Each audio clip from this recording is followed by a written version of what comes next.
A man cannot understand the art he is studying if he only looks for the end result without taking the time to delve deeply into the reasoning of the study. Everything that you do, you need to ask yourself the question, why am I doing what I'm doing? See, everybody wants a ring, but nobody wants to practice. Practice makes progress. Practice brings us closer to the ring. Every time you get in that gym, every time you step on that field, every single moment that you study your craft and you become a master, you move from the mundane, from the average, to mastery. Mastery is an obsession.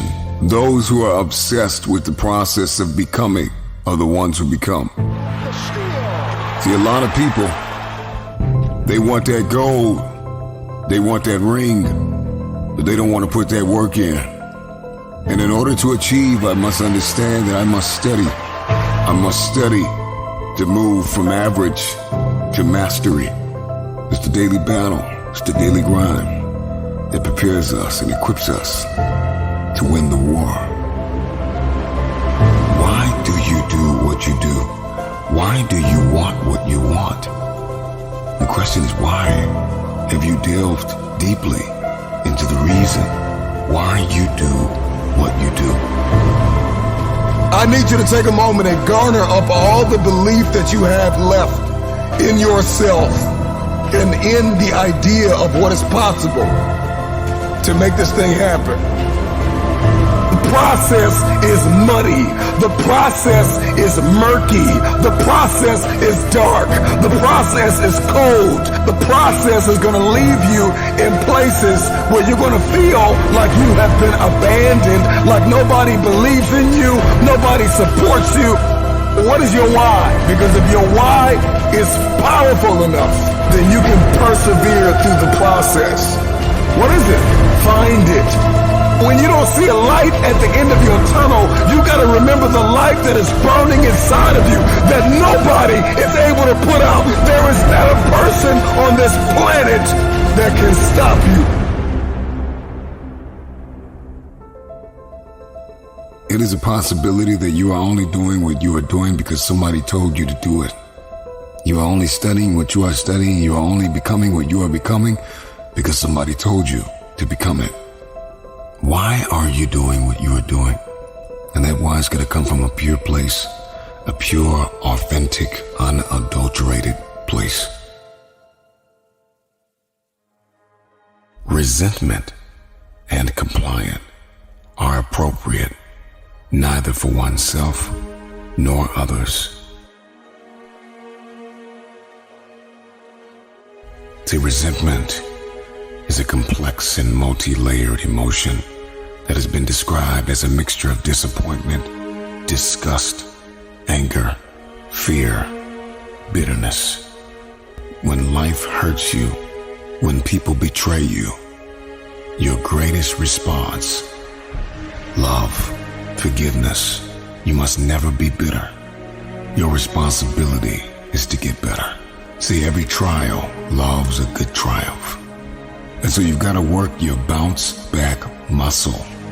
You have no regrets because you make the right decisions.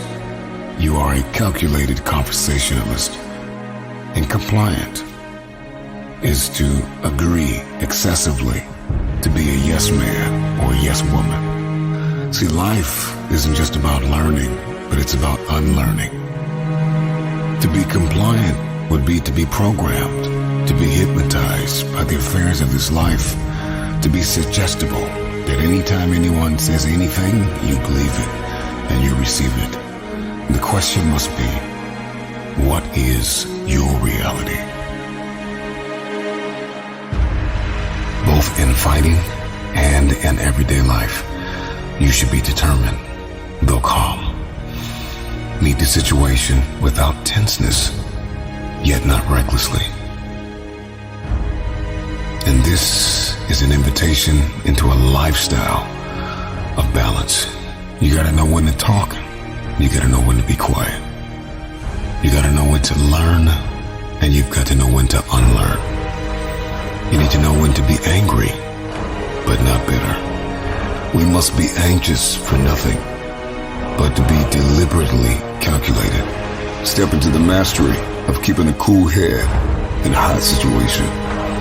You may want to go off right now. You may want to lose your mind, but it is imperative and extremely critical that you keep a cool head and be anxious for nothing. We must master the art of calm. To be calm is to be absent from violence, to show no feeling of nervousness, no anger, no strong emotion. To be calm is to be confident. To be calm is to be certain. You may be in the worst fight, battle, and war you've ever seen, but you must be confident that you're coming out on the other side, calm, cool, and collected. So take a moment, breathe in and breathe out. What you have begun, you will finish. No matter the fight, the test, the battle, the life circumstance, you will meet every situation calm, cool, and collected. You got this.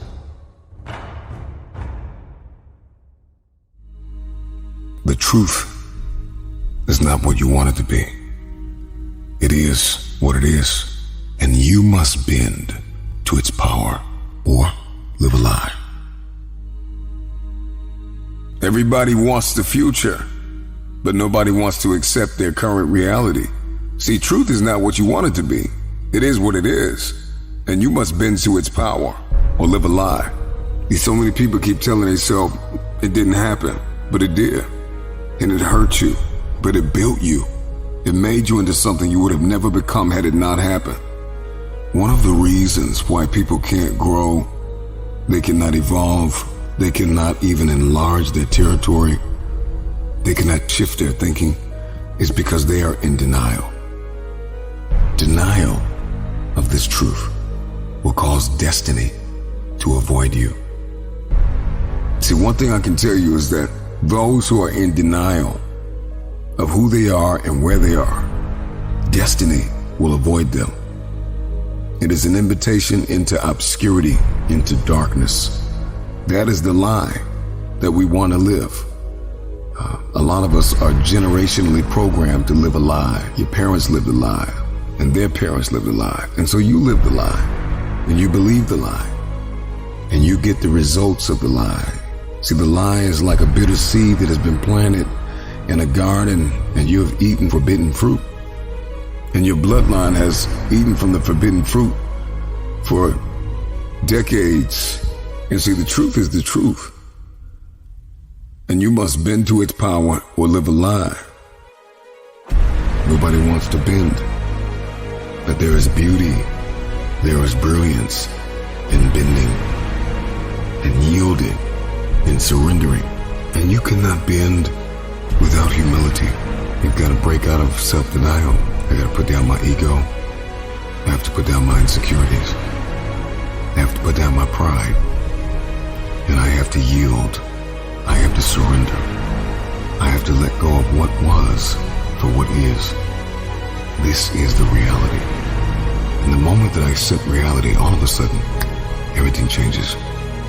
When we accept the truth and we bend to its power,